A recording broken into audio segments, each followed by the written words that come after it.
पढ़ लूँ इसको। अच्छा, मैं शुरू इसलिए कर रहा हूँ कि मेरे पास टाइम नहीं है, 4-5 ही बच्चे हैं, लेकिन बाल इसको रिकॉर्ड कर रहा हूँ और मैं इसको अपलोड कर दूंगा। यह हमने कल ख़त्म किया था और हमारा टाइम ख़त्म हो गया था। तो एनी क्वेश्चन, कॉन्फ़िगरेशन मैनेजमेंट क्या होती है, ट्रेसेबिलिटी क्या होती है और रिक्वायरमेंट मैनेजमेंट प्लान क्या होता है, कोई क्वेश्चन है? नहीं तो फिर हम आगे चलेंगे। ठीक है, ये हमने ख़त्म किया था। अब हम आगे की तरफ मूव करेंगे और एक मिनट। अब हम एक्चुअली स्कोप, पहले हम प्लान कर रहे थे, स्कोप मैनेजमेंट का प्लान बनाया था, अब हम उसको एग्जीक्यूट करेंगे कि हमने करना क्या है। तो एक एक चीज़ देखते जाएंगे। अब ये हमने ये काम करने हैं, जैसे होता है ना सॉफ्टवेयर डेवलपमेंट करनी है, तो सॉफ्टवेयर डेवलपमेंट करने से प्लान बनाते हैं। तो यहाँ पर भी है कि स्कोप मैनेजमेंट में ये 5 चीज़ें हैं। ठीक है, रिक्वायरमेंट इलिस्ट्रेशन होगी, फिर उससे एक्सट्रैक्ट करेंगे, स्कोप को एग्री करेंगे, फिर उसकी डिटेलिंग करेंगे और आखिरी वाला काम है वेरिफिकेशन एंड कंट्रोल।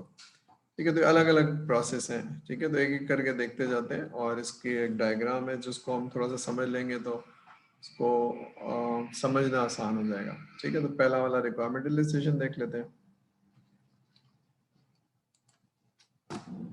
ठीक है, तो रिक्वायरमेंट इलिस्ट्रेशन क्या चीज़ होती है?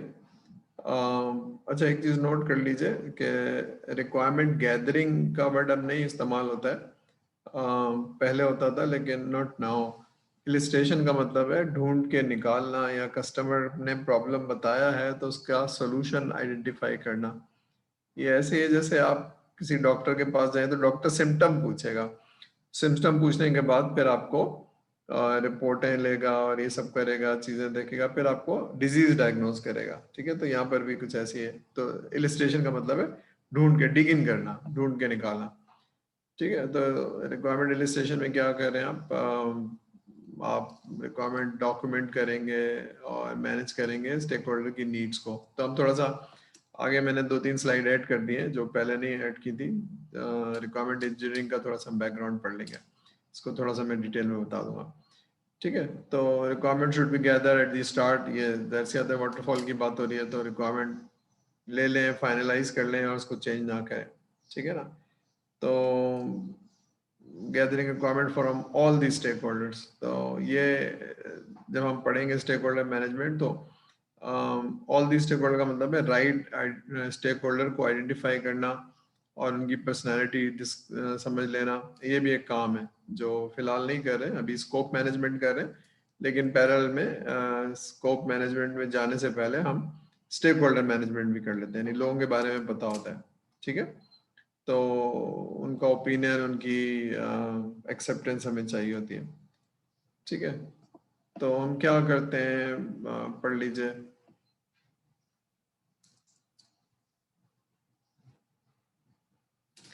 ठीक है, तो हम क्या कर रहे हैं, क्या क्या चीज़ें डिलीवरेबल होंगी, और इसको WBS इसलिए चाहिए होता है कि हमें प्लान बनाना होता है। ठीक है ना, तो डिलीवरेबल्स क्या होगा और क्या नहीं होगा। ठीक है, आगे चलते हैं। अब ये एक डायग्राम है जिसको हम लेफ्ट से राइट की तरफ देखेंगे। इनपुट क्या है, आउटपुट क्या है, और दरमियान में उसकी टूल्स एंड टेक्निक्स है। नीचे देखिए, नीचे ये जो है, ये 5 प्रोसेस है, 1 2 3 4। तो अभी जो है, जो येलो किया हुआ है मैंने, ये वाला प्रोसेस देख रहे हैं। ठीक है, उसके बाद फिर ये देखेंगे, फिर ये देखेंगे, फिर ये देखेंगे, फिर ये देखेंगे।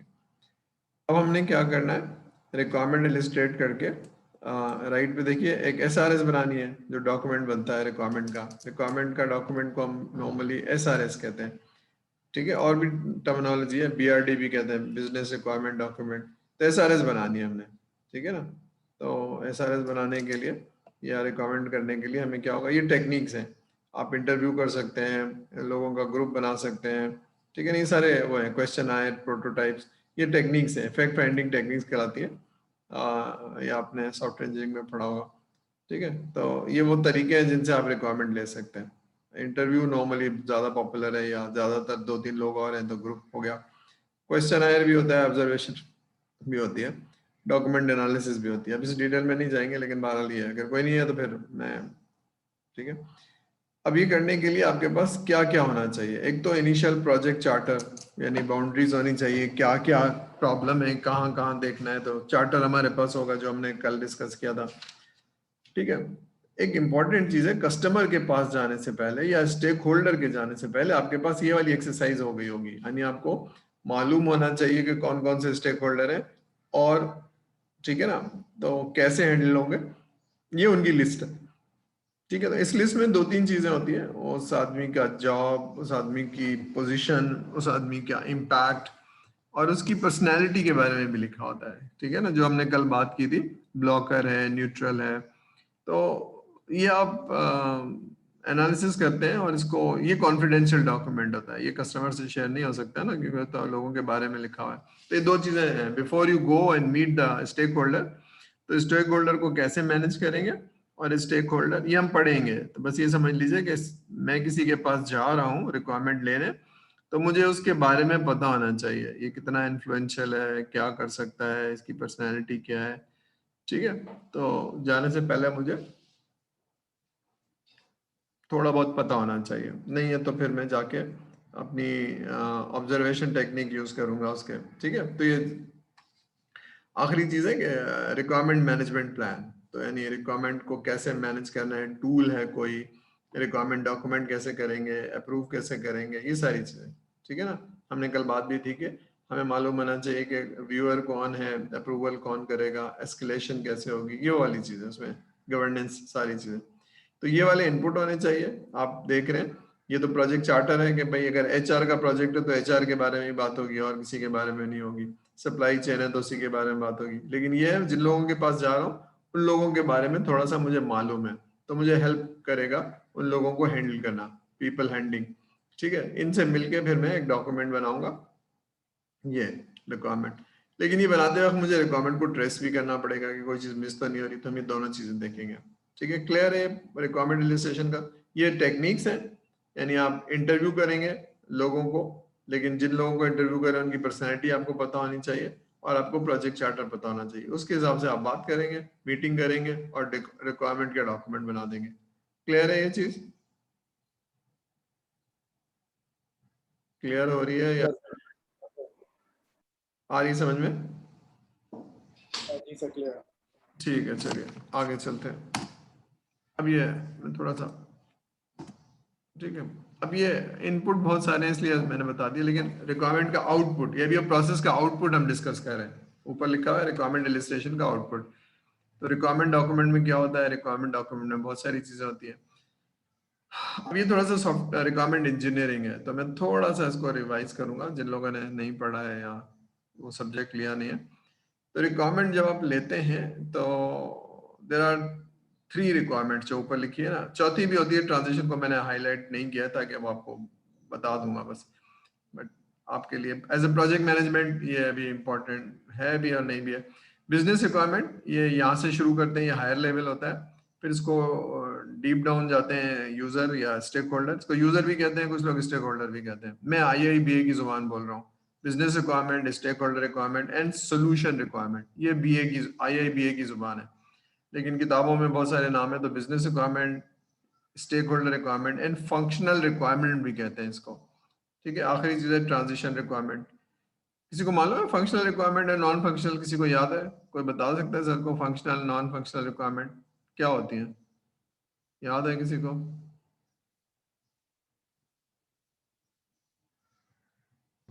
हाँ सर, आवाज़ आ रही? जी मैं पूछ रहा हूँ, ये फंक्शनल और नॉन फंक्शनल रिक्वायरमेंट याद है किसी को? सॉफ्टवेयर इंजीनियरिंग में पढ़ा जी, होगा। फंक्शनल रिक्वायरमेंट सर वो रिक्वायरमेंट जो कोई फीचर या ऐसी कोई इम्प्लीमेंटेशन जो रिक्वायर्ड है वो दे रही है, एंड द नॉन फंक्शनल इसकी स्पीड किस तरीके से है या रिस्पॉन्सिवनेस है कि नहीं है और कितने लोगों को स्केलेबल है कि नहीं है, दैट्स नॉन फंक्शनल रिक्वायरमेंट। हाँ, परफॉर्मेंस। एस्थेटिक्स को भी अगर देखें तो दैट विल बी वो भी नॉन फंक्शनल होगी। हाँ सही है, चलिए तो रिक्वायरमेंट फंक्शनल हो गई, यानी फीचर्स क्या चाहिए, और परफॉर्मेंस और जो भी है ये सारी मेंटेनेबिलिटी और ये सारी चीज़ें नॉन फंक्शनल है। ठीक है, तो ये एक्चुअली फीचर्स क्या चाहिए यही सोल्यूशन है, तो हम इसको फिलहाल सोल्यूशन कह रहे हैं। लेकिन उसके अलावा देखिए एक नीचे लिखा हुआ अंडरलाइन किया हुआ है सर ने, अजम्पशन, डिपेंडेंसी एंड कंस्ट्रेंट। जब आप रिक्वायरमेंट लेते हैं ना, तो ये अजम्पशंस, कंस्ट्रेंट्स और डिपेंडेंसी ये भी आपको मालूम होनी चाहिए। ठीक है, तो मैं क्योंकि प्रोजेक्ट मैनेजमेंट पढ़ा रहा हूँ तो इस डिटेल में नहीं जा सकता हूँ, लेकिन बहरहाल आपको बता रहा हूँ एज ए रिक्वायरमेंट इंजीनियर, या आप जाएंगे एज ए प्रोजेक्ट मैनेजर और बीए, तो ये आपको मालूम होना चाहिए। ट्रांजिशन रिक्वायरमेंट मैंने इसको कलर डिम कर दिया, बस आप नोट कर लीजिए या लिख लीजिए। जब प्रोजेक्ट कर रहे होते हैं ना, तो प्रोजेक्ट की सक्सेस 3 चीजों पर डिपेंड करती है। मैं डायग्राम बना दूं या आप लोग बना लेंगे, 3, एक डब्बा, दूसरा डब्बा, तीसरा डब्बा बना लें, उसमें एक एक करके लिख रहे हैं। एक होता है अच्छा सॉफ्टवेयर, यानी अच्छी रिक्वायरमेंट के साथ अच्छा सॉफ्टवेयर। दूसरी चीज होती है जिस ऑर्गेनाइजेशन में लगा रहे हैं उसकी रेडीनेस, और तीसरी चीज जो बहुत इंपॉर्टेंट है उसका ट्रांजिशन प्लान। अगर ये तीनों चीजें नहीं होंगी तो प्रोजेक्ट सक्सेसफुल नहीं होगा। ट्रांजिशन क्या होती है? ट्रांजिशन होती है एक्चुअली जब आपने अच्छा सिस्टम लगा रहे हैं तो उसका डेटा कैसे ट्रांसफर होगा, डेटा क्लीन कैसे होगा, और लोगों को ट्रेनिंग कैसे दी जाएगी, लोग चलाना कैसे सीखेंगे, ये ट्रांजिशन है ना। यानी पुराना सिस्टम हटा के नया सिस्टम लगाया जा रहा है, तो डेटा की क्लीनिंग होती है, डेटा एंट्री होती है, और लोगों की ट्रेनिंग्स होती है। ये ट्रांजिशन होता है। ये सक्सेसफुल नहीं है तो प्रोजेक्ट सक्सेसफुल नहीं होगा। इसको जरा मैं आगे 1, 2, 3 डायग्राम बना दिए। ये मैंने लिख दिया रिक्वायरमेंट इंजीनियरिंग का रिवीजन है। ये वाली स्लाइड्स है ना, वो प्रोजेक्ट मैनेजमेंट के हवाले से नहीं है। ये होती है बिजनेस रिक्वायरमेंट। तो पहले आप पूछते हैं मसला क्या है, तो business requirement is a objective, यानी मसला, जिसको हमने कहा था ना नीड या प्रॉब्लम। ये प्रॉब्लम है। प्रॉब्लम जब आप उसको सॉल्व करने जाएंगे तो कोई स्टेक होल्डर होगा, वो बताएगा हमारे ये मसले हैं, इसको यूजर रिक्वायरमेंट भी कहते हैं। और उससे ड्राइव होगी फंक्शनैलिटी, चाहिए क्या इसको, ठीक है ना। तो पुराने जमाने में जब रिक्वायरमेंट गैदरिंग होती तो जाते तो पूछते आपको चाहिए क्या है, फंक्शनल रिक्वायरमेंट से यूज करते थे, ठीक है। अब ऐसा नहीं है। अब जो बीए हैं वो जाते हैं पहले कहते हैं मसला क्या है, ठीक है। तो it has to be trace down, यानी ये जो फंक्शनैलिटी है ये यहाँ से ट्रेस होनी चाहिए, ये यहाँ से ट्रेस होनी चाहिए। तो यहाँ से एक्चुअली यहाँ से शुरू होता है और यहाँ से आप डिटेल में जाते हैं। फॉर एग्जाम्पल मेरे चेयरमैन मुझे कह रहे हैं कि जी हमें 10% सेल्स इंक्रीज करनी है, तो ये उनकी नीड है। अब कैसे करूंगा? तो मैं सेल्स डिपार्टमेंट जाऊंगा, वो बताएंगे ये प्रॉब्लम है, ये सॉल्व कर दो, तो हम 10% सेल इंक्रीज कर लेंगे। अब जो फंक्शनैलिटी उन्होंने बताई होगी उसके लिए उसको स्क्रीन चाहिए होंगे, सॉफ्टवेयर चाहिए होगा, ऑटोमेशन चाहिए होगी, कनेक्टिविटी चाहिए होगी। ये सोल्यूशन है, ठीक है। ये सोल्यूशन क्यों चाहिए? सेल्स बढ़ानी है। कहाँ बढ़ानी है? 10%। तो हम, ठीक है, तो इस तरह से। तो ये भी रिक्वायरमेंट इंजीनियरिंग है थोड़ी सी। ये वही चीजें ऊपर से लिखी हुई है। बिजनेस रिक्वायरमेंट देखिए ऊपर से आती है, फिर ट्रेस होती है यूजर रिक्वायरमेंट पे या functional requirement, sorry stakeholder requirement पे, फिर फंक्शनल रिक्वायरमेंट। देख रहे हैं आपको लेवल यहाँ से शुरू होना चाहिए, इसको ट्रेस होना चाहिए, या फंक्शनल रिक्वायरमेंट ट्रेस होना चाहिए स्टेक होल्डर से, स्टेक होल्डर को रिक्वायरमेंट होना चाहिए बिजनेस रिक्वायरमेंट से। क्योंकि जो आप प्रोजेक्ट देंगे, याद है आपको मैंने कहा था प्रोजेक्ट एक मसले को हल करता है, तो ये सोल्यूशन है और ये मसला है। दिख रहा है ये बात? ये मसला है, ये मानी प्रॉब्लम है, और ये आपका सोल्यूशन है। सिस्टम की फीचर्स एंड फंक्शनैलिटी है ना, और ये किसका मसला है? ये स्टेक होल्डर का मसला है। स्टेक होल्डर, याद है मैंने डायग्राम बनाई थी, स्टेक होल्डर का मसला है, ये मसला है, और ये, ठीक है ना। क्लियर हो रही है बात? समझ में आ रही है? लेवल ऑफ रिक्वायरमेंट समझ में आ रहे हैं? हम इसको यूं समझ लीजिए कि जब भी आप अभी मैं सॉफ्ट प्रोजेक्ट मैनेजमेंट नहीं पढ़ा रहा हूँ, थोड़ी सी रिक्वायरमेंट इंजीनियरिंग। देखिए आप यूजर के पास जाते हैं ना, ये फॉर एग्जांपल एंड यूजर है, जिसको मसला आ रहा है किसी सॉफ्टवेयर में। तो यहाँ पर यह है कि जाने से पहले आपको उसके डिपार्टमेंट के प्रॉब्लम बताओ, तो ये डिफरेंट लेवल है, ये डिफरेंट लेवल है। तो ये आपको स्क्रीन बता रहा होगा, लेकिन स्क्रीन पे पहुंचने से पहले कंट्रोल क्या करना चाहता है डिपार्टमेंट के हेड से पूछिए। डिपार्टमेंट के हेड से जाने से पहले ये मालूम होना चाहिए कि मसला है क्या, हमें सॉल्व करने क्या जा रहा हूँ, ये फंक्शनैलिटी जो दे रहा हूँ इसमें क्या कंट्रोल चाहिए और क्या मसला हल करने जा रहा हूँ, तब आप अच्छा सॉफ्टवेयर या अच्छा सोल्यूशन दे पाएंगे। ठीक है, ठीक है। ये सिम्टम बता रहा होगा, लेकिन एक्चुअली आपको मालूम होना चाहिए। ठीक है, क्लियर है? आगे चले। वैसे प्रोजेक्ट मैनेजमेंट रिलेटेड नहीं है, मैं सिर्फ समझाना चाह रहा हूँ आपको। एग्जाम्पल समझ लीजिए कि अगर 3 तरह की रिक्वायरमेंट है, तो मैं ये एग्जाम्पल्स है कि एक सॉफ्टवेयर है जो टेक्स्ट एडिट करता है और वो सेल्स बढ़ाना चाहता है, ठीक है। तो increase your sales by 25% in 6 month, यानी 1/4 सेल्स बढ़ानी है। ये बिजनेस प्रॉब्लम है, ठीक है, ये बिजनेस प्रॉब्लम है। तो रिक्वायरमेंट इंजीनियरिंग क्या कह रही है, यानी मार्केटिंग डिपार्टमेंट कहता है कि जी हमारा सॉफ्टवेयर जो है सिर्फ इंग्लिश में है, इसको अगर मल्टी लैंग्वेज बना दे तो हम ज़्यादा बेच पाएंगे 20%। ठीक है। तो यूजर रिक्वायरमेंट क्या होगी, यूरोप की जितनी भी लैंग्वेजेस हैं वो सेलेक्ट हो सके, इंग्लिश, फ्रेंच, फलाना, जर्मन, ठीक है, इसमें ही सारी चीज़ें हो, स्पेलिंग एरर और सारी चीज़ें। मैं यहाँ ले जाता हूँ, ठीक है। ये देखिए बिजनेस रिक्वायरमेंट टॉप पे है, उसके बाद नीचे यूजर रिक्वायरमेंट है और नीचे फंक्शनल रिक्वायरमेंट। तो फंक्शनल रिक्वायरमेंट जो चाहिए वो ट्रेस होनी चाहिए ऊपर, स्टेक होल्डर रिक्वायरमेंट है वो ऊपर होनी चाहिए। यानी कोई प्रोजेक्ट कर क्यों रहे हैं, इसमें फीचर्स ऐड क्यों कर रहे हैं, तो जनाब हमें सेल्स बढ़ानी है, ठीक है।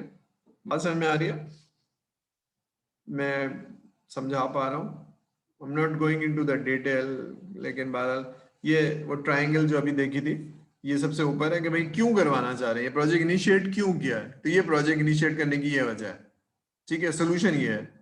लेकिन ये जो लोग हैं दरमियान में बैठे हुए वो बताएंगे, देखिए हमारे पास जो अभी टेक्स्ट एडिटर है या वर्ड जो है वो इंग्लिश है, लेकिन अगर वर्ड को आप ऐसा कर देंगे कि उसमें उर्दू भी सेलेक्ट कर सकें, जर्मन भी और ये सारी चीजें, तो फिर सेल्स बढ़ जाएगी। तो फिर वो कह रहा है कि अच्छा तो ये सारी फीचर्स डाल रहे हैं, फिर ये सारी, अब ये यूजर रिक्वायरमेंट 1 को पूरा करने के लिए हाई लेवल में स्पेल वर्ड, ऑटो करेक्ट, ये सारी चीजें 1.1 1.2, इसको एफएस कहते हैं, यानी फंक्शनल स्पेसिफिकेशन।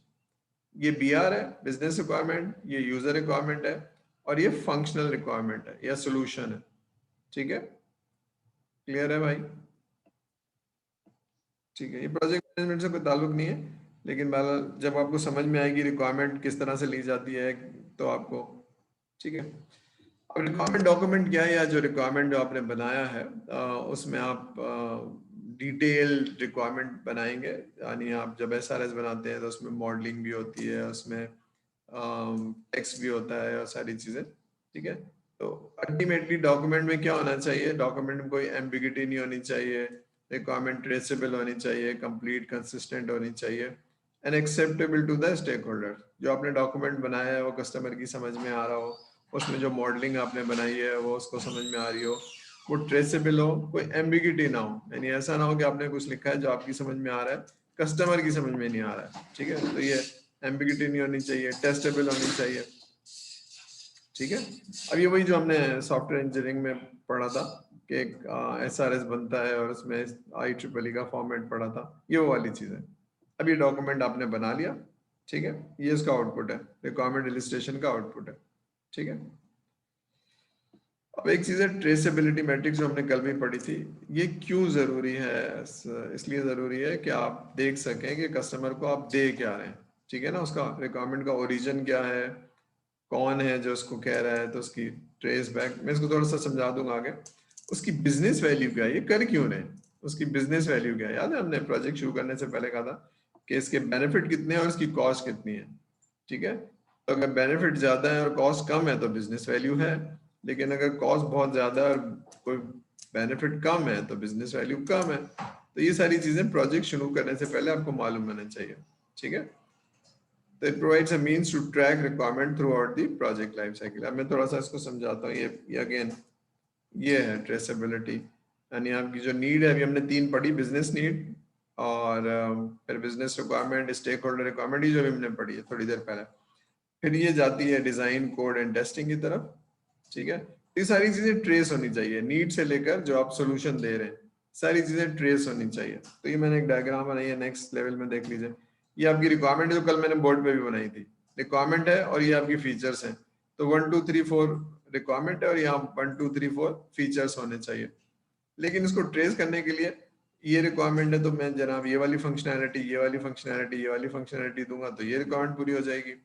और इसको करने के लिए मैं ये वाला कोड लिखूंगा, ये वाला कोड लिखूंगा, ये वाला कोड लिखूंगा, और कोड लिखने के लिए मैं ये टेस्ट केस लिखूंगा, ये टेस्ट केस लूंगा, तो ये वाली फंक्शनैलिटी डिलीवर हो जाएगी। फॉर एग्जांपल कस्टमर ने कहा कि मुझे यूजर आईडी एंड पासवर्ड चाहिए या लॉगिन स्क्रीन चाहिए, ये उसने कहा लॉगिन स्क्रीन चाहिए, तो लॉगिन स्क्रीन में यूजर आईडी हो गई, पासवर्ड हो गया और एक टेक्स्ट है जो आपके मोबाइल से एंटर होगा, ये 3 चीजें, ये 3 चीजें करेंगे तो ये वाली चीज, तो ये तो मैंने फंक्शनैलिटी लिख ली, अब ये मैं कोड कर रहा हूँ उसका 1 1.1 1.2, ये उसको टेस्ट करूंगा। टेस्ट कैसे करूंगा, डेटा डाल के देखूंगा, जो वैलिड लोग हैं वो अंदर जा सके, जो इनवैलिड है वो रुक जाए, और एक एरर मैसेज दे दें कि जी your user ID is not correct, ठीक है। तो ये रिक्वायरमेंट ट्रेसिंग बहुत जरूरी है, ठीक है।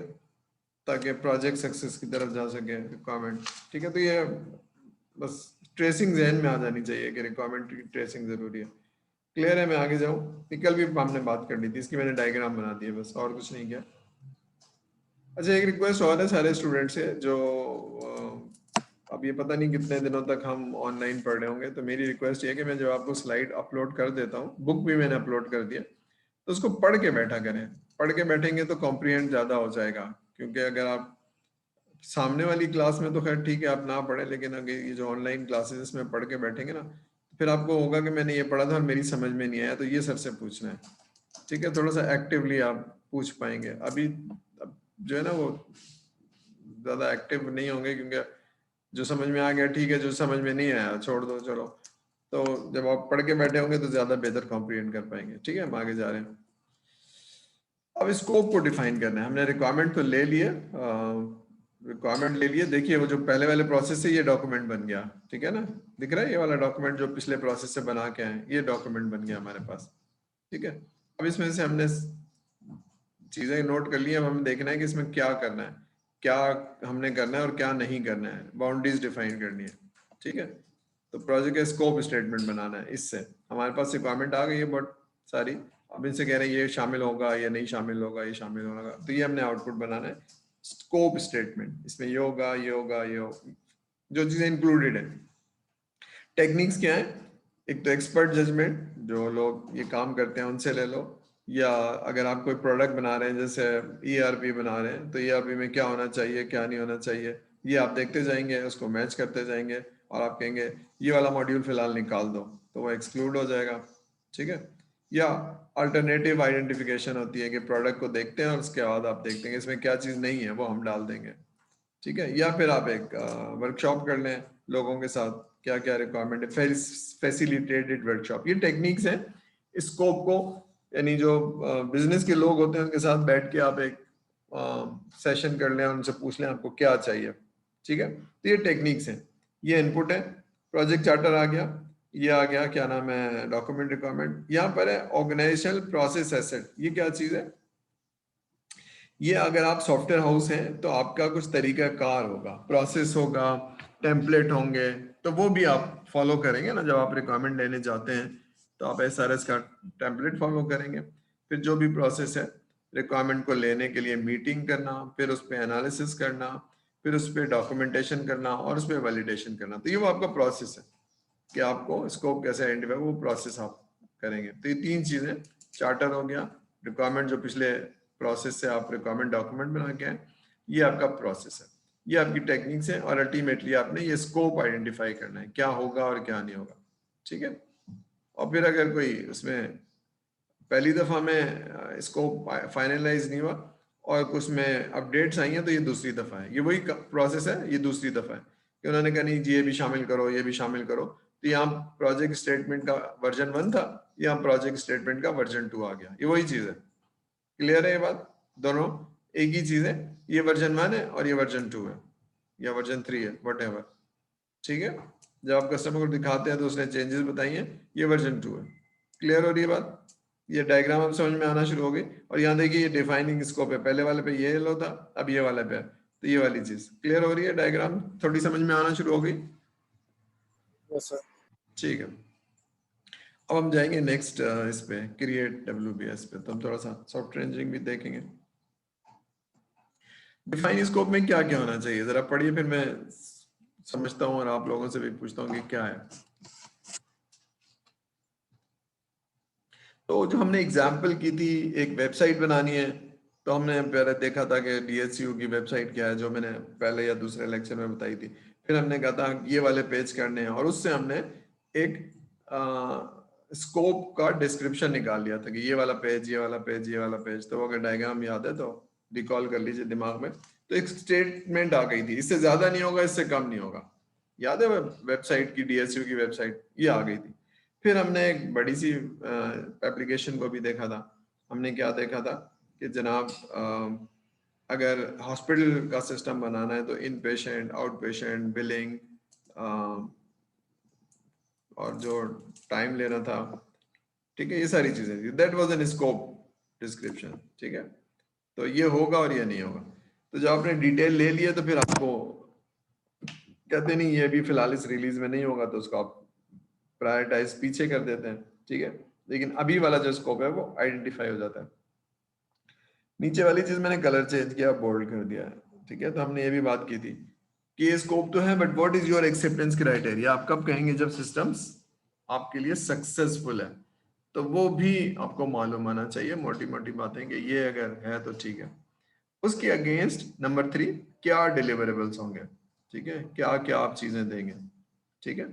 और इसमें क्या चीज नहीं है, आपने रिक्वायरमेंट तो सारी लिख ली है, लेकिन आप कहते हैं फिलहाल ये नहीं होगा, या इस वर्जन में ये नहीं होगा, या इसको डेफर कर लें, तो एग्रीमेंट बहुत आसानी से हो जाता है, ये होगा और ये नहीं होगा, ठीक है। तो विजिबिलिटी आ जाती है और इसमें टेंजिबल थोड़ा सा बन जाता है, डॉक्यूमेंट बन जाता है, ठीक है। कंस्ट्रेंट एंड अजम्पशन, याद है हमने शुरू में बताया था कि आपके एफआईबी पे कंस्ट्रेंट है, अजम्पशन है, तो हर प्रोजेक्ट पे कुछ कंस्ट्रेंट होंगे और अजम्पशन होंगे। तो किसी को याद है सर ने बताया था अजम्पशंस क्या होते हैं, कंस्ट्रेंट क्या होते हैं किसी भी प्रोजेक्ट के?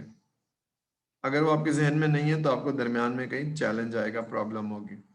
तो what are the assumptions and constraint? For example एक प्रोजेक्ट है जो मैं कर रहा हूँ दुबई में, और एक प्रोजेक्ट कर रहा हूँ पाकिस्तान में, तो country, their behaviour and there conduct is a constraint. यहाँ पाकिस्तान में ये नहीं कर सकते या दुबई में ये नहीं कर सकते, ठीक है, तो that is a constraint, limitation, ठीक है। फॉर एग्जाम्पल पाकिस्तान में budget could be a constraint, Dubai में हो सकता है कि बहुत बड़ा बजट हो, ठीक है। अजम्पशन ये होते हैं कि जो आप एज्यूम करते हैं प्रोजेक्ट शुरू करने से पहले, मसलन आप ये एज्यूम कर सकते हैं कि ये जो सॉफ्टवेयर मैं बना रहा हूँ, मेरे पास जो डेवलपमेंट टीम है वो आसानी से बना लेगी, तो ये अजम्पशन को वेरीफाई कर लीजिए, या जो मैं सॉफ्टवेयर बना रहा हूँ ये टीम आसानी से यूज कर लेगी। अब ये अजम्पशंस को भी वेरीफाई कर लीजिए। फॉर एग्जांपल मैं एक एप्लीकेशन बना रहा हूँ और जो बना रहा हूँ वो एक बहुत ही लो लेवल के बच्चों के लिए बना रहा हूँ, तो अब जो बनाने वाला है वो इंजीनियर है, सॉफ्टवेयर इंजीनियर है, उसने DHS से पढ़ा हुआ है, लेकिन जिन लोगों को दे रहा हूँ वो मैट्रिक पास हैं, तो आपके सोचने के लेवल में और उनके सोचने के लेवल में फ़र्क है। तो आपका जो अजम्पशन है कि बच्चे आराम से यूज़ कर लेंगे, उसको वेरीफाई कर लें प्रोजेक्ट शुरू करने से पहले। अगर ना यूज़ कर पाए तो you need to verify your assumption, ठीक है। या फिर हम ऐसा करेंगे कि जनाब हम प्री इंटरनल टीम खुद बना लेंगे, तो बन भी सकती है, नहीं बन सकती है, कैसे बनेगी कैसे नहीं बनेगी। या ये मैं सैप लगा रहा हूँ और ये सैप जो है लगाना तो आसान है लेकिन लोग यूज नहीं कर पाएंगे, या हमारे चेयरमैन कहते हैं कर लेंगे कोई मसला नहीं होता, ना यूज कर पाए तो ये अजम्पशन है, क्योंकि प्रोजेक्ट फेल हो जाएगा अगर वो आपका अजम्पशन फेल हुआ। बात समझ में आ रही है? बात समझ में आ रही है? क्योंकि ये सोल्यूशन इस अजम्पशन के ऊपर बेस कर रहा है कि हमारे सारे लोग ऐसा करेंगे, अगर ना कर पाए तो ठीक है, तो फिर वो प्रोजेक्ट सारा फेल हो जाएगा। कंस्ट्रेंट्स की लिमिटेशन आपको पता होना चाहिए कि आप क्या कर सकते हैं क्या नहीं कर सकते, ठीक है। ये सारी चीजें इंपॉर्टेंट है। देख रहे हैं आप स्कोप में, स्कोप तो है ही है, एक्सेप्टेंस क्राइटेरिया भी है, डिलीवरेबल भी है, कंस्ट्रेंट भी है, अजम्पशन भी है, ठीक है। ठीक है, तो ये पार्ट हो गया। आगे चले। अब ये स्कोप मुश्किल क्यों होता है जरा देखिए।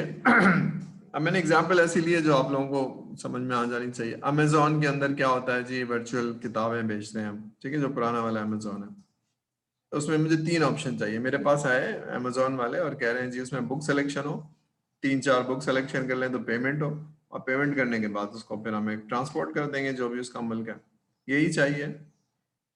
इस स्कोप से क्या समझ में आ रहा है? एक 3 स्क्रीन बनाने हैं, यानी आपको जो आप डेटा उठाएंगे उसको स्क्रीन पे दिखा रहे होंगे वेब की, और फिर उसका एक पेमेंट गेटवे होगा और ट्रांसपोर्टेशन होगी जिसको ट्रैकिंग कर रहे होंगे। यही 3 चीजें या कुछ और भी है? ठीक है। अब मैं पूछता हूँ अमेजोन से कि ये बुक सिलेक्शन कैसे होगा, यानी आपके पास कोई सेल्स का परचेज का सिस्टम है जिससे आपने बुक्स खरीदी हुई हैं, उसमें एंट्री की हुई है, और वो पूरा सिस्टम आपके पास मौजूद है, सिर्फ मुझे वेब पे दिखाना है। आप समझ रहे हैं स्कोप? वो तो कह रहा है नहीं भाई आपने सिस्टम भी बनाना है, तो सिस्टम भी बनाना है और इसको स्क्रीन पे दिखाना है, तो उसका मतलब बहुत बड़े सिस्टम की बात कर रहे हैं। इन्वेंट्री मैनेजमेंट सिस्टम होगा और उसकी स्क्रीन मैंने वहां दिखानी है। मैं तो समझ रहा था कि बना हुआ होगा और आपको सिर्फ दिखाना होगा। इसी तरह से पेमेंट गेटवे अगर आपके पास नहीं है तो पूरा पेमेंट गेटवे बनेगा और फिर वो क्रेडिट कार्ड से स्वैप करेगा या जो भी इसकी इंफॉर्मेशन डालेगा, फिर वो बैंक से ट्रांजेक्शन होगी। ये भी मुझे बनाना है। वो कहेंगे हाँ जी ये भी आपने बनाना है। मैं तो समझ रहा था कि बना हुआ होगा, सिर्फ स्क्रीन पे देनी है आपको। ट्रांसपोर्टेशन का मतलब है आपके पास पूरा बिजनेस बना हुआ होगा, आपके पास कुछ लोग होंगे जो लेके जाते होंगे, जहाज पे चढ़ाते होंगे, उसका ट्रैकिंग सिस्टम इस तरह टीपीएस या टीसीएस वो बना हुआ है आपके पास नहीं, वो भी बनाना है, सिस्टम भी बनाना है। Do you understand? This is a very large scope. ठीक है, मैं तो समझ रहा था कि एक छोटी सी वेबसाइट बनानी है और उसमें आपके जो बने हुए सिस्टम है उनको पुश करना है, उनका इंफॉर्मेशन पुश करनी है। यानी ये सिस्टम था इन्वेंट्री का जिसमें आप किताबें लेके रखी हुई है, यहाँ से सिर्फ पुश कर देना है। ठीक है, और जब वो सिलेक्ट कर लेगा तो वहां से माइनस हो जाएगी। लेकिन नहीं, ये भी बना के देना है। तो ये पूरा इन्वेंट्री का सिस्टम बनाना है, पेमेंट गेटवे का सिस्टम बनाना है और ट्रांसपोर्टेशन का सिस्टम या ट्रैकिंग सिस्टम बनानी है। It's a huge project. मैं तो कुछ और समझ रहा था, 1 घंटे के अंदर पता चल गया इट्स अ ह्यूज प्रोजेक्ट। तो अंडरस्टैंड स्कोप लॉक करना क्यों जरूरी होता है, ताकि मैं और कस्टमर समझ पाए कि हम क्या बात करें। फिर उसकी डिटेल होगी। क्लियर हो रही है बात? कि मैं इनिशियली बहुत समझा था कि बहुत छोटा सा प्रोजेक्ट है, लेकिन 2-3 घंटों में मुझे पता चल गया नहीं, इट्स नॉट, कुछ भी नहीं है इनके पास और सब बना के देना होगा। It's a huge project. Clear? समझ में आ रहा है कि कंफ्यूजन कैसे क्लियर होता है, डिस्कशन कैसे होती है, फिर आपको कितनी डिटेल चाहिए होगी। क्लियर हो रही है? अगर ये गलती हो गई तो फिर प्रोजेक्ट से संभलेगा नहीं।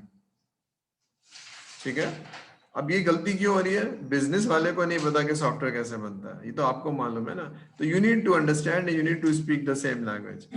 ये अगर सही नहीं रहा तो पूरा प्रोजेक्ट जो है वो मुश्किल में पड़ जाएगा। ठीक है ना, फिर आप संभालते रहेंगे उसको, क्योंकि आपने बहुत छोटा सा स्कोप समझा था, स्कोप बहुत लार्ज था। तो स्कोप को समझना, ये लेफ्ट साइड पे दूसरी वाली पार्टी है यानी जो बनवाना चाहती है, और राइट साइड पे वो पार्टी है जो बनाती है। तो दोनों को अंडरस्टैंड अगर नहीं हो करेंगे तो फिर प्रोजेक्ट फेल हो जाएगा। ये बात क्लियर हो रही है थोड़ी सी? यहाँ पर क्लियर हो रही है? ये याद है हमने एक प्री बॉन्ड किया था आपको कि जी यहाँ पर 3 चीजें हैं। एक तो है कि विजिबिलिटी नहीं है, प्रोजेक्ट नजर नहीं आ रहा। अगर आपने नहीं देखा तो फिर आपको नजर नहीं आएगा। ठीक है, और क्या नाम है, ये टेंजेबल नहीं है। ठीक है, और जो तीसरी इंपॉर्टेंट बात ये है कि आपको डोमेन की नॉलेज नहीं है। तो डोमेन की नॉलेज भी होना जरूरी है, पीपल हैंडलिंग भी आना जरूरी है और आपका। ठीक है, अब हम work breakdown structure. Work breakdown structure क्यों चाहिए? क्योंकि स्कोप के अंदर जितनी डिटेल होगी उतना अंडरस्टैंड करना आसान होगा, और उतना प्लान के अंदर, याद है प्लान के अंदर हमने कहा था टास्क कौन कौन से करने हैं। तो जितनी डिटेल होगी उतना आप टास्क को प्लान करना आसान हो जाएगा। ठीक है, तो WBS इसलिए बनाया जाता है। तो WBS होता क्या है? ठीक है, तो अभी देखिए हमने बीच में पहुंच गए, रिक्वायरमेंट वाले को हमने खत्म कर लिया, ये स्कोप खत्म कर लिया, अब हम क्रिएट पे आ गए। ठीक है ना, तो हम WBS बनाएंगे। ठीक है, और स्कोप को बेस लाइन करेंगे। और ये आखिरी वाली चीज है कि अगर कोई अपडेट करना है तो डीकम्पोज। देखिए, प्रोजेक्ट स्टेटमेंट हो गया, रिक्वायरमेंट हो गई, तो वही चीजें अब हम जो प्रोजेक्ट हमने लॉग किया उसको डीकम्पोज कर रहे हैं। फॉर एग्जांपल मुझे कहा था बैंकिंग का सिस्टम बनाना है, तो फिर बैंकिंग में कौन कौन से मॉड्यूल हैं? ब्रांच बैंकिंग, कॉर्पोरेट बैंकिंग, ठीक है ना, पर्सनल बैंकिंग, इस्लामिक बैंकिंग। अब इस्लामिक बैंकिंग कैसे होगी, पर्सनल बैंकिंग कैसे होगी, कॉर्पोरेट बैंकिंग कैसे होगी, फिर उस बैंकिंग के अंदर कौन कौन सी चीजें अप्रूवल होंगी, कौन से डॉक्यूमेंट चाहिए, कौन सी स्क्रीन होगी, वर्क फ्लो कैसा होगा। तो एक एक करके इसको डीकम्पोज कर रहे हैं। तो हम थोड़ा सा देख लेंगे डीकम्पोज का क्या मतलब है। ठीक है, तो हम एक्चुअली डीकम्पोज कर रहे हैं। ठीक है, तो हम इसको देख लेते हैं। स्कोप बेसलाइन हो जाएगी, प्रोजेक्ट अपडेट हो जाएगा। तो हमने एक्चुअली ये बनाना है WBS, किससे? इससे, रिक्वायरमेंट से। ठीक है, इसको ये टेक्निक है डीकम्पोज करने की। ठीक है, आगे चलें। अब ये थोड़ा सा सॉफ्टवेयर इंजीनियरिंग यानी पूरे प्रोजेक्ट को ब्रेक करना। ठीक है ना, और ये हमने पढ़ा भी था कि जितनी भी प्लानिंग और बेस हो रही है सब स्कोप पे डिपेंड कर रही है। तो स्कोप को लॉक करना बहुत जरूरी है। शेड्यूलिंग भी इसी से होगी, कॉस्टिंग भी इसी से होगी, रिसोर्स भी इसी से होगी। ठीक है ना, तो डिकम्पोजिशन का क्या मतलब है? सब डिवाइड करना प्रोजेक्ट का इनटू। तो मैं आगे डायग्राम बता देता हूँ, इससे आपको समझ में आ जाएगा। अब ये देखिए, एक हमने इंट्रानेट बनानी है, इंटरनेट बनानी है। तो ये पहला लेवल है, ये दूसरा लेवल है, ये तीसरा लेवल है। इसको हमने क्या किया? ब्रेक डाउन कर दिया। तो हमने कहा इसमें कॉन्सेप्ट बनेगा या डिज़ाइन बनेगी, फिर ये होगा, फिर ये होगा, फिर ये होगा। फिर कॉन्सेप्ट कैसे बनेगा, हमने पुराने सिस्टम को देखा, इसको देखा, फिर उसकी फंक्शनैलिटी देखी, ये सारी चीज़ें करने के बाद देख रहे हैं आप, ये सिर्फ कॉन्सेप्ट की बात हो रही, बाकी को अभी नहीं देख रहे। फिर उसके अंदर डिफाइंड रिक्वायरमेंट में कैसे होगी, ये यूज़र रिक्वायरमेंट हो गई, ठीक है। कंटेंट क्या होगा, पेजेस कैसे होंगे, इसे भी हमने देखा था, कंटेंट कितने होंगे, पेज कितने होंगे, और फलानी चीज़ क्यों होगी, जो वेबसाइट में DSU की जो हमने एग्जांपल देखी थी, ठीक है। तो यू आर क्या कर रहे हैं आप, उसको डिटेल आउट कर रहे हैं, यानी डिकम्पोज कर रहे हैं। तो पहले वाले को ये इसको डिकम्पोज किया 1 2 3 4 5, फिर ये ए, ठीक है ना, तो ये 1 है, तो ये 1.1 1.2 1.3 1.4 1.5, फिर ये 1.2 का 1.1